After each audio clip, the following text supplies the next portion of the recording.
Hello everyone, आप सभी का स्वागत है हमारे यूट्यूब चैनल पहला बोर्ड में। और आज हमें करना है एक्सरसाइज 3.3 का क्वेश्चन नंबर 1। यहाँ पे हम लोग 3 पार्ट करेंगे। वैसे तो क्वेश्चन नंबर 1 के 6 पार्ट है, बट अभी फिलहाल इस वीडियो में 3 पार्ट करेंगे। उससे रिलेटेड एक और हमारे पास एग्जाम्पल रहेगा, उसे भी करेंगे। तो कुल मिला के 4 क्वेश्चन हो जाएंगे। उसके बाद अगली वीडियो में हम लोग बाकी सारे पार्ट करेंगे। अभी फिलहाल हम लोग बात करते हैं सब्स्टिट्यूशन मेथड की। सब्स्टिट्यूशन मेथड क्या होता है, क्योंकि उसी सब्स्टिट्यूशन मेथड का यूज करके हमें यहाँ पे सॉल्यूशन ला के देना है। क्वेश्चन में साफ साफ बोला गया है सॉल्व करना है बाय सब्स्टिट्यूशन मेथड। सॉल्व करने का क्या तरीका होता है पहले तो वो समझ, मतलब कि सॉल्व करने का क्या मतलब होता है। सॉल्व करने का ये मतलब है कि हमारे पास इन दोनों को सॉल्व करके एक्स और वाई की वैल्यू ला के देनी है, और वो दोनों एक्स और वाई की जो भी वैल्यूज आएंगी ना, वो इन दोनों इक्वेशन को सेटिस्फाई करेगी।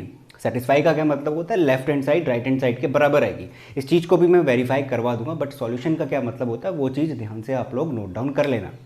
ये तो हुआ सॉल्यूशन की बात। सब्स्टिट्यूशन मेथड का क्या होता है, इसको थोड़ा सा रियल लाइफ से रिलेट करके देखते हैं। हमारे पास क्या है, अगर हमारे पास एक फुटबॉल की टीम है, वहाँ पे हमारे पास काफ़ी सारे सब्स्टिट्यूशन में प्लेयर बैठे रहते हैं। क्या अगर कभी कोई हमारे पास क्या है, खेलते हुए प्लेयर इंजर्ड हो जाए तो उसकी जगह पे वो वाला सब्स्टिट्यूट करा जा सके। तो सब्स्टिट्यूशन का क्या मतलब है, अगर वो वाला हिस्सा यानी कि वो प्लेयर अगर नहीं खेल पा रहा है, उसे हटा के दूसरा प्लेयर सब्स्टिट्यूट कर दिया जाए। वही सेम चीज़ यहाँ पे भी होती है। यहाँ पे बस इतना फर्क है कि हमारे पास 2 इक्वेशंस होती है। 2 इक्वेशन में से एक इक्वेशन पकड़ी जाती है, वहाँ से कुछ वैल्यूज़ निकाली जाती है, वो क्या है अभी बताऊंगा। उसको सब्स्टिट्यूट कर देते हैं दूसरे इक्वेशन। बस यही हमें करना होता है। बस थोड़ा सा ध्यान देना होता है कैलकुलेशन पे। बच्चे कैलकुलेशन में मिस्टेक करते हैं जिससे आंसर गलत निकलते हैं। कैलकुलेशन अगर आप सही करोगे, नॉर्मल अलजेब्रा लगती है, तो आंसर भी आपका सब सही आएगा। शुरू करते हैं। सबसे पहला क्वेश्चन है, यहाँ पे जैसा कि मैंने बताया सब्स्टिट्यूशन करना है, तो क्या करूँगा, मैं पहली इक्वेशन पकड़ूंगा, यहाँ से मैं एक वैल्यू निकालूंगा। वैल्यू क्या क्या मतलब, मैं x की वैल्यू निकाल लूँगा, या फिर मैं y की भी वैल्यू निकाल सकता हूँ, बट अभी फिलहाल मैं आपको x की वैल्यू निकाल के दिखाता हूँ। यानी कि मैं क्या इस चीज़ को ऐसा लिख सकता हूँ, x is equal to 14 minus y. ठीक है, बिल्कुल लिख सकते हैं, यही है मेरी वैल्यू। यानी कि मैंने x is equal to something निकाल दिया जो कि है 14 माइनस वाई, वाई के रिस्पेक्ट में, एक तरीके से ऐसा भी कह सकते हैं। तो ये जो वैल्यू है ना, इस वैल्यू को उठा के इस दूसरी इक्वेशन में ले जाके सब्स्टिट्यूट कर देते हैं, रख देते हैं वहाँ पे। सब्स्टिट्यूशन का मतलब रखना। तो x is equal to 14 minus y, इसको रख दो दूसरी इक्वेशन में। ये एरोज वगैरह मैं सिर्फ आपको समझाने के लिए करा रहा हूँ। आपको सॉल्यूशन में क्या करना होता है, जस्ट आप सॉल्व करना शुरू करो। आपके पास इक्वेशन होगी, पहली इक्वेशन यूज़ करो, वहाँ से x is equal to 14 minus y लिखो, और कह दो कि इस इक्वेशन को अब हम पुट करने जा रहे हैं दूसरी इक्वेशन में, जो कि मैंने इस एरो के माध्यम से आपको समझा दिया।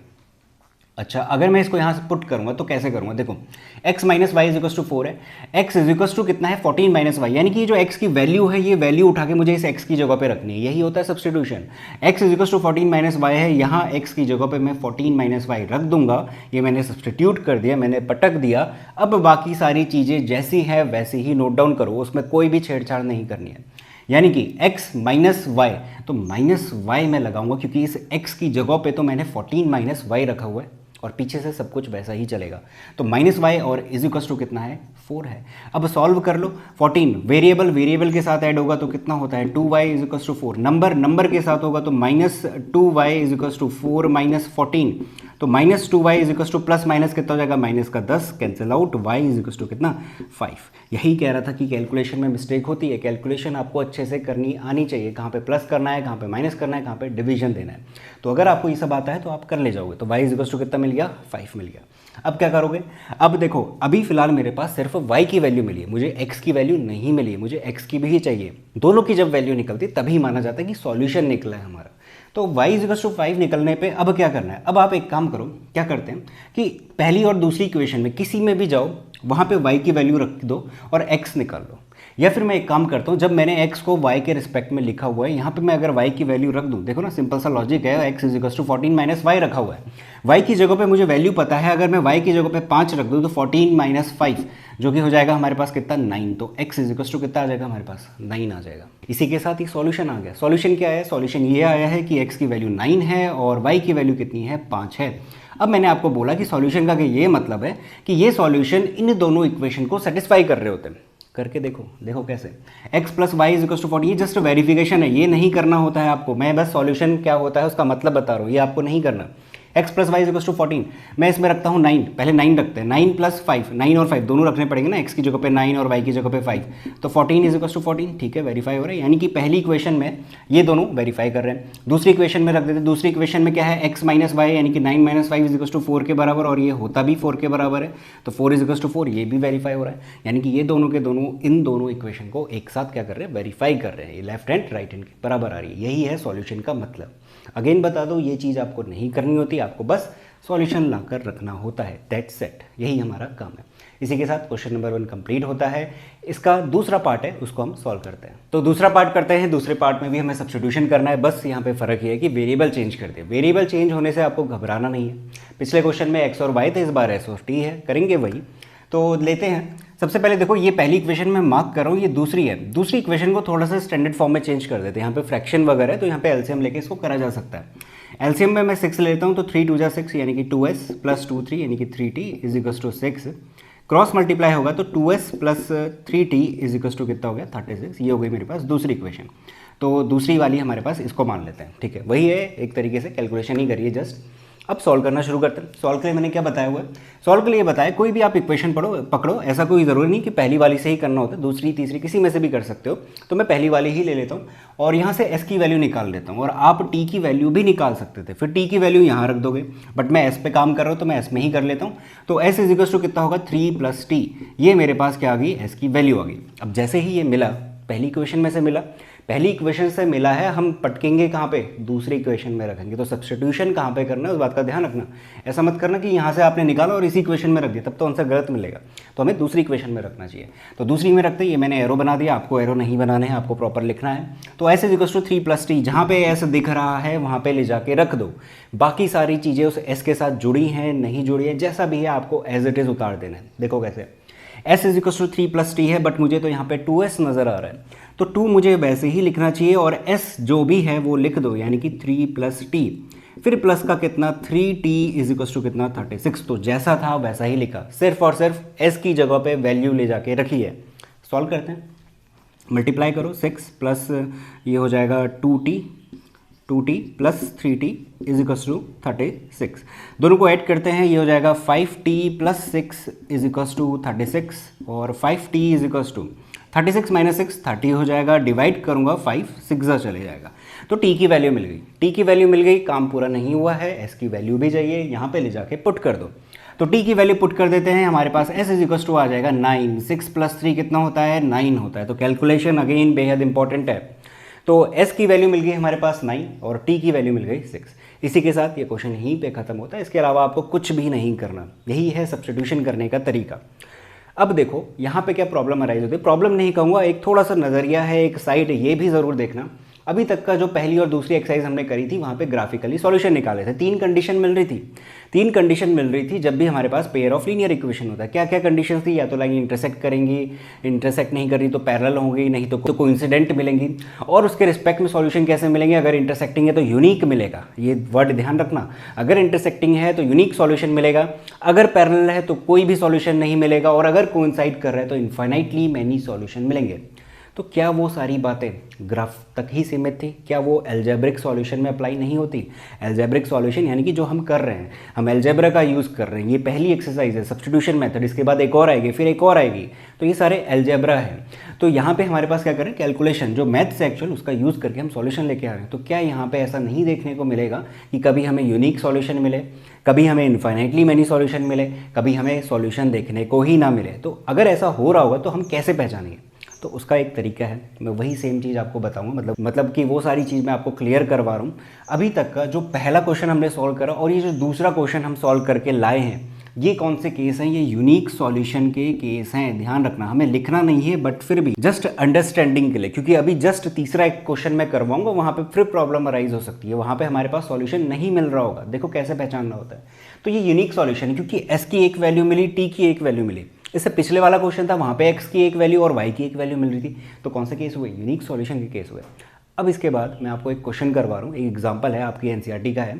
उस एग्जांपल में आप देखोगे कि वहाँ पे कोई भी सॉल्यूशन नहीं मिल रहा। अच्छा, अगर सॉल्यूशन नहीं मिल रहा है तो वहाँ पे क्या मिल रहा होगा? वहाँ पे एस की वैल्यू नहीं दिख रही होगी, टी की नहीं दिख रही होगी, क्या हो रहा होगा? तो अगर आपको वो चीज़ पता होगी ऑलरेडी, तभी आप उसका आंसर भी लिख पाओगे कि इसका सॉल्यूशन नहीं है या फिर इन्फाइनाइटली है, जो भी है। तो उस क्वेश्चन को करेंगे, फिर वही सेम चीज़ आपके क्वेश्चन नंबर 3 में अप्लाई हो रही होगी। तो दोनों चीज़ें हम लोग खत्म करते हैं और उसके बाद ये वीडियो खत्म हो जाएगी। तो इसे नोट डाउन करो, इसके बाद वही मैं आपको बताता हूँ। तो अब मैं आपको बताऊंगा क्वेश्चन नंबर थर्ड पार्ट है इसका। बट उससे पहले एक एग्जांपल बताऊंगा। जैसे कि मैंने बताया, मैं केसेस बताने वाला हूँ। हमने यूनिक सॉल्यूशन कैसे मिलता है वो देख लिया। एक्स की एक वैल्यू, वाई की एक वैल्यू, या फिर जो भी वेरिएबल है एक एक वैल्यू आपको पर्टिकुलर दिख रही होगी, तो वो यूनिक सॉल्यूशन होगा। सब्स्टिट्यूशन के केस की बात कर रहा हूँ। दूसरा मैं अभी जो बताने वाला हूँ वो केस बताऊंगा इनफाइनाइटली मैनी सॉल्यूशन। यानी कि अगर आपको ये देखना है कि आपने जो सब्स्टिट्यूशन मेथड अप्लाई करा है और आपको जो भी रिजल्ट मिल रहा है वो किसका है, वो यूनिक का है, वो इनफाइनाइटली मैनी सॉल्यूशन का, या फिर नो सॉल्यूशन का है, तो वो कैसे देखना है। तो इसके लिए मैं एग्जांपल बताऊंगा। ये आपकी एनसीईआरटी का ही एग्जांपल है, फिर मैं ये क्वेश्चन बताऊंगा। तो 2 एग्जांपल हो जाएंगे हमारे पास। तो 2x + 3y = 9 है। यहाँ से मैं क्या करता हूँ, 2x + 3y = 9 से मैं इक्वेशन बना लेता हूँ। यानी कि मैं एक वैल्यू निकालूंगा, मैं x की वैल्यू निकाल लेता हूँ। तो ये है 2x + 3y = 9। तो 2x = 9 - 3y और x आ जाएगा 9 - 3y/2। और ऐसी चीज़ें आपको देखने को मिल सकती है। ये फ्रैक्शन वाला हो गया, x ऐसा कहीं देखा नहीं था, बट घबराने की ज़रूरत नहीं है, जस्ट कैलकुलेशन का हिस्सा है। तो आप कैलकुलेशन पे स्टिक रहिए, अलजेब्रा की जो प्रॉपर चीज़ें हैं वो अप्लाई करो, आंसर सही मिलेगा। तो x ये मिल गया, इसको उठा के मैं क्या करूँगा, पहली इक्वेशन में पुट कर दूंगा। और कहाँ पे करूँगा, जहाँ पे मुझे x दिख रहा होगा वहाँ पे देखो मेरे पास 4x है, 4 एज इट इज़ रहेगा। x की वैल्यू उठा के रख दो, क्या है 9 - 3y/2, और उसके बाद है प्लस का 6y और कितना 18। अब देखो होगा क्या, ये पूरा अपॉन में है, इंटू 4 है, क्या ये इससे कैंसिल आउट हो जाएगा, बिल्कुल हो जाएगा। फिर ये ब्रैकेट लगा हुआ है तो ये 2 इन दोनों से मल्टीप्लाई होगा, तो दोनों से हम मल्टीप्लाई करते हैं। तो दोनों से करते हैं, 9 × 2 = कितना 18, और माइनस का कितना हो जाएगा 6y + 6y = कितना 18। अब देखो यहाँ पे क्या हो रहा है, यहाँ पे ये हो रहा है -6y + 6y कैंसिल हो जा रहा है, और मुझे क्या मिल रहा है 18 = 18 मिल रहा है। ये क्या हो गया, ऐसा तो हमने कहीं देखा ही नहीं था। पहले क्वेश्चन में नहीं देखा, दूसरे क्वेश्चन में नहीं देखा, इस क्वेश्चन में देखने को मिल रहा है। और अगर आपको ये चीज़ मैं नहीं बताता तो हो सकता था आप ये कहोगे क्या, कि अगर मुझे ऐसा केस मिला तो हम कह देंगे कि नो सॉल्यूशन, यानी कि इसके सॉल्यूशन ही नहीं मिल रहे, क्योंकि ना मुझे x मिल रहा है ना y मिल रहा है। सिंपल सा लॉजिक है।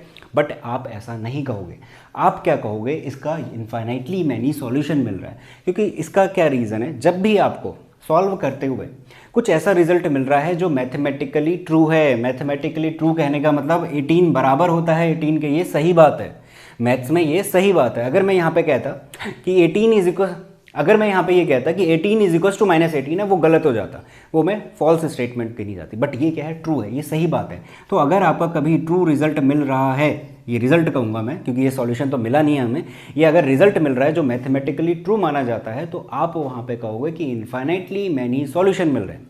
तो नो सॉल्यूशन कब मिलता है, नो सॉल्यूशन की बात हम लोग अगली वीडियो में करेंगे, जहाँ पे हमारे पास 3 क्वेश्चन और हैं, उनको सॉल्व करेंगे। उसके बाद मैं दिखाऊंगा कि नो सॉल्यूशन में क्या हो रहा होता है, तो उसकी बात बाद में करेंगे। अभी फिलहाल यूनिक सॉल्यूशन और इनफाइनाइटली मैनी सॉल्यूशन के केसेस मैंने आपको बता दिए हैं।